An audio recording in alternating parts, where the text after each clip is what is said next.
Hello, my friends in third grade. Today is an exciting day. We are beginning Unit 2. It starts off with a letter, and then we'll read this together, and then you can rip it out and give it to your grown-ups, and then we'll start with the lesson. So, it says, Dear family, in this unit, students learn multiplication and divisions for 6s, 7s, and 8s, while continuing to practice the rest of the basic multiplications and divisions covered in Unit 1. Although students practice all the 6s, 7s, and 8s multiplications, they really only have to learn 6 new multiplications. They really only have 6 new multiplications to learn. 6 times 6, 6 times 7, 6 times 8, 7 times 7, 7 times 8, and 8 times 8. The lessons for these multiplications focus on strategies for finding the products using multiplications they know.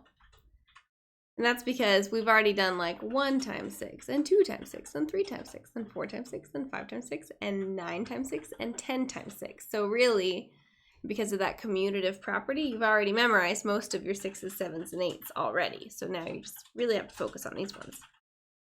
This unit also focuses on word problems. Students are presented with a variety of 1-step and 2-step word problems. Here's an example of a 2-step word problem. A roller coaster has 7 cars. Each car has 4 seats. If there were 3 empty seats, how many people were on the roller coaster? So the first step for this problem is to figure out how many seats there are by doing 7 times 4. And then the second step is to subtract 3. And we're going to practice that both in like simple mathematical terms and then writing out the full mathematical equation for that, which looks pretty fancy, and I think you're going to like it. Okay, students use the language and context of each problem to determine which operation or operations, multiplication, division, addition, subtraction, they must use to solve it. Students use a variety of methods to solve 2-step word problems. Please continue to help your child get faster at multiplications and divisions. Use all the practice materials your child has brought home or has already at home. Your support is crucial for your child's learning. If you have any questions, call your teacher or me. So, some of these lessons might not take the whole time for math, and that's because I'm giving you time to practice your math facts. You should be building that automaticity. So if anyone asks you, what's 40 divided by 8? You know it's 5 right away, okay? All right, same letter in Spanish. You can rip that out and give it to your grown-ups and then come back. All right, so lesson 1 of Unit 2. We're exploring patterns with 6s. So we'll turn our paper this way. And we can see one group of 6s, 6. 2 groups of 6s, 12. 3 groups of 6s, 18. 4 groups of 6 is 24. 5 groups of 6 is 30. 6 groups of 6 is 36. 7 groups of 6 is 42. 8 groups of 6 is 48. 9 groups is 54, and 10 groups is 60. So all of these ones we already knew by doing like 1 times 6, and 2 times 6, and 3 times 6, and 4 times 6, and 5 times 6. These ones are the new ones for us right now. Those ones are the newest ones. So with that in mind, you'll notice that all of the products that use a 6 are even numbers because 6 is an even number. So there's 2 inside of 6, and so you're multiplying that by whatever the other factor is, so it will be even. You'll also probably notice that it's like every other 4 fact. So if you have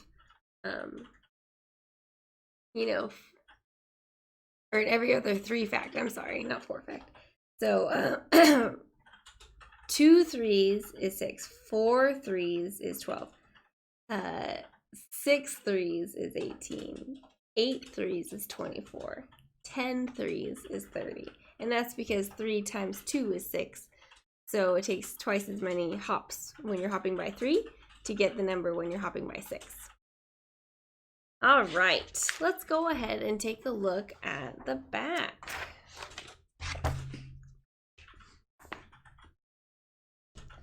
So you can use 6 multiplications that you know to find 6 multiplications that you don't know. Here are some strategies for 6 times 6. Strategy 1, start with 5 times 6, and then count by 6 from there. So 5 times 6 is 30. And then counting on 6 more, one more group of 6 makes it 36. You can double your 3 multiplications, which is what I was just talking about. So 6 times 6 is 2 times or twice the 6 times 3. So 18. So 6 times 6 equals 18 plus 18, which is 36. You can combine 2 multiplications that you know. So if you know 4 times 6 is 24 and 2 times 6 is 12, add those up and you get 6 times 6, which is 36. So we've talked about these kinds of drawings before. Basically, we've broken up one of the factors into its like add-ins, and then we can multiply the 6 by each of those add-ins and get the same amount. Same thing over here. Another thing you can do is add 6 onto the 6 multiplications before, or subtract from the multiplications ahead. So this is really similar to what this was. It said count on by 6, but this is just adding 6 more. You could also go, okay, what's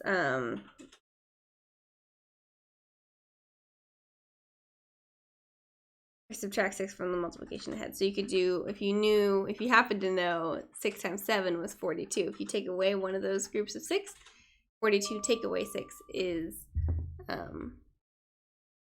36. So choose one of the strategies above and show how you could use it to find 7 times 6. On your whiteboard, I want you to give that a shot. Hit pause and hit play when you're ready to see what I've drawn. Okay, so I'm going to go ahead and draw one of these, and I'll do 6 over here and 7 over there, but I'm going to break the 7 into 5 plus what? What do you add to 5 to get 7? 2. So then I'll do 5 times 6, which is 30, and then 2 times 6, which is 12. Add those up, and you get 42. Not too crazy, right? 42. Choose one of the other strategies to show how you can find 8 times 6. Okay. So pause the video, think about it. We're going to do something different. I'm going to do strategy 2. So this is going to be doubling a fact that I already know. So 8 times 6, let's do, since 8 equals 4 plus 4, instead of doing 6 times 8, I will plug this in for my 8. So I will do 6 times 4 plus 4, and then I will distribute the 6 across the equation. So I'll have 6 times 4 plus 6 times 4. Now what is 6 times 4? It's 24. And what is 6 times 4? Still, it's 24. And then you add those up and you get 48. And that is what 6 times 8 is. 48. 6 times 8 is 48. That's not erasing very nicely. It looks kind of gunky. 48. All right. So you're not done. What do you need to do right now? You need to practice your math facts. So start by yourself and you're just saying these out loud to yourself. 1 times 6 is 6. 2 times 6 is 12. 3 times 6 is 18. 4 times 6 is 24. 5 times 6 is 30. Go through the whole list. Then go through the mix-ups. Then go through the mixed-up divisions. Then cover up the answers and try it again. This is what you're supposed to be doing for the next big chunk of time. Then work on your Think Central if you have an assignment there or some other assignment somewhere else. But it's a shorter video because you have time to practice your facts. So do your 6s, do your 7s, do your 8s. Okay? All right. Bye-bye, everybody. I'll see you next time. Good job.